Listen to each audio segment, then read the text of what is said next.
ہمارا آج کا موضوع عقیدہ ختم نبوت کا منکر دائرہ اسلام سے خارج ہے اور عقیدہ ختم نبوت شان مصطفیٰ صلی اللہ علیہ وآلہ وسلم ہے۔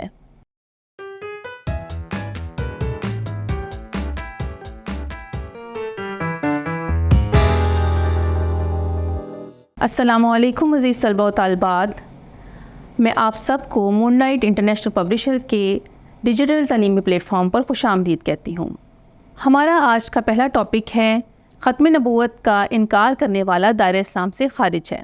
ختم نبوت وہ نازک عقیدہ ہے کہ اگر اس عقیدے میں تھوڑا سا بھی شائبہ پایا جائے تو وہ قابل برداشت نہیں ہے۔ اسی لیے امام ابو حنیفہ رحمۃ اللہ علیہ کا ایک قول ہے کہ جو شخص جھوٹے مدعی نبوت سے دلیل طلب کرے گا وہ بھی دائرہ اسلام سے خارج ہے۔ یعنی ایک مسلمان اگر کسی جھوٹے دعوے دار جس نے نبوت کا جھوٹا دعویٰ کیا ہے اگر اس سے دلیل طلب کرتا ہے اس کی سچائی کی تو وہ بھی دائرہ اسلام سے خارج ہے، کیونکہ ہمارا عقیدہ نبوت پر، ختم نبوت پر ایمان اتنا مضبوط ہونا چاہیے کہ کوئی بھی دعویٰ کرے تو ہم اس کو کافر ہی کہیں گے، ہم اسے دائرہ اسلام سے خارج قرار دیں گے، نہ کہ اس سے دلیل طلب کریں گے۔ نبی اکرم صلی اللہ علیہ وآلہ وسلم کا ارشاد ہے لا انا ختم النبیین لا نبی بعدی، کہ میں خاتم النبیین ہوں اور میرے بعد کوئی نبی نہیں آئے گا۔ ایک دوسرے مقام پر نبی اکرم صلی اللہ علیہ وآلہ وسلم نے ارشاد فرمایا میری اور تمام دوسرے انبیاء کی مثال ایسی ہے جیسے کہ کسی ایک شخص نے ایک عمارت بنائی اور اس میں بہت زینت کی گئی لیکن ایک اینٹ کی جگہ چھوٹ گئی۔ لوگ آتے ہیں اور اس عمارت کے چاروں طرف گھومتے ہیں اور تعجب کرتے ہیں اور یہ بھی کہتے ہیں کہ یہ ایک اینٹ کیوں چھوڑی گئی؟ وہ اینٹ میں ہوں اور میں آخری نبی ہوں۔ اب ان احادیث سے معلوم ہوتا ہے کہ ختم نبوت جو ہے وہ احادیث اور قرآن سے ثابت ہے، لیکن جھوٹے نبی جو ہوں وہ کیسے پیدا ہوں گے؟ کیونکہ یہ بھی احادیث سے ثابت ہے۔ نبی اکرم صلی اللہ علیہ وآلہ وسلم کا ارشاد ہے ایک قیامت اس وقت تک برپا نہیں ہوگی جب تک کہ 30 دجال کذاب پیدا نہ ہو جائیں، اور ان میں سے ہر ایک ہی دعویٰ کرے گا کہ میں نبی ہوں۔ یعنی حدیث سے ہی ثابت ہو جاتا ہے کہ 30 جھوٹے مدعیان نبوت پیدا ہوں گے، اور ایک حدیث سے ثابت ہوتا ہے کہ ان میں سے 4 خواتین ہوں گی۔ ایک اور جگہ نبی اکرم صلی اللہ علیہ وآلہ وسلم کا ارشاد ہے کہ آخری زمانے میں دجال اور کذاب پیدا ہوں گے، اور ان میں سے ہر ایک تم کو ایسی باتیں بتائے گا جو نہ تم نے اس سے پہلے سنی ہوں گی اور نہ ہی تمہارے آباء و اجداد نے سنی ہوں گی۔ میں آگاہ ہو جاؤ، میں تمہیں ان سے خبردار کرتا ہوں، ہوشیار ہو جاؤ، مبادا کہ وہ تمہیں گمراہ کر دیں یا فتنے میں مبتلا کر دیں۔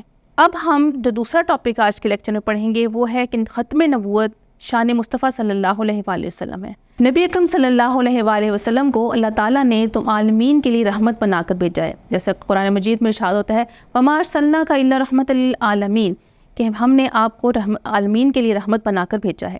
نبی اکرم صلی اللہ علیہ وآلہ وسلم افضل الانبیاء، امام الانبیاء ہیں۔ نبی اکرم صلی اللہ علیہ وآلہ وسلم کو وہ خصائص و فضائل عطا کیے گئے ہیں جو دوسرے کسی نبی کو عطا نہیں کیے گئے، جن میں ایک فضیلت جو ہے وہ ختم نبوت ہے۔ یعنی نبی اکرم صلی اللہ علیہ وآلہ وسلم آخری نبی ہیں، آپ کے بعد کوئی نبی نہیں آئے گا، آپ اس سلسلہ ختم نبوت ختم کر دیا گیا ہے۔ نبی اکرم صلی اللہ علیہ وآلہ وسلم نے خود ارشاد فرمایا ہے کہ میرے کئی نام ہیں، میں محمد ہوں، میں احمد ہوں، میں ماہی ہوں، یعنی میں کفر کو مٹانے والا ہوں، اللہ میرے زیر کفر کو مٹا دے گا۔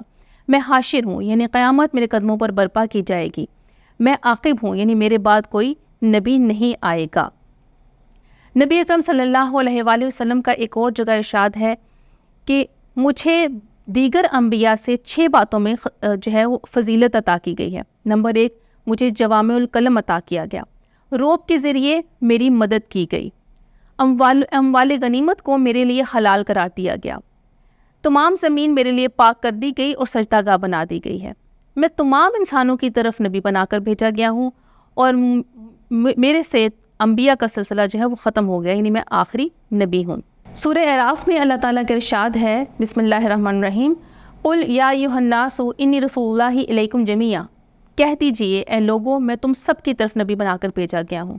نبی اکرم صلی اللہ علیہ وآلہ وسلم سابقہ انبیاء کی طرح کسی خاص امت، کسی خاص جگہ کے لوگوں کے لیے نبی بنا کر نہیں بھیجے گئے تھے، بلکہ قیامت تک آنے والے تمام لوگوں کے لیے نبی بنا کر بھیجے گئے ہیں۔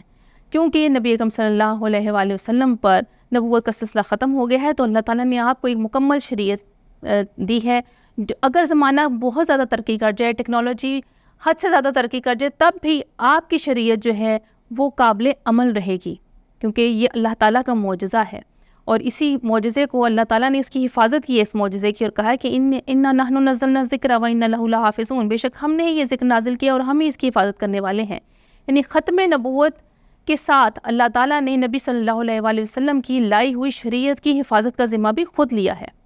اس سے معلوم ہوتا ہے کہ اللہ تعالیٰ نے ختم نبوت کا انتظام خود کیا ہے، اس کی حفاظت کا بھی ذمہ خود لیا ہے. تو امید کرتی ہوں کہ آج کا سبق آپ کو سمجھ آ گئی ہوگی. اللہ حافظ.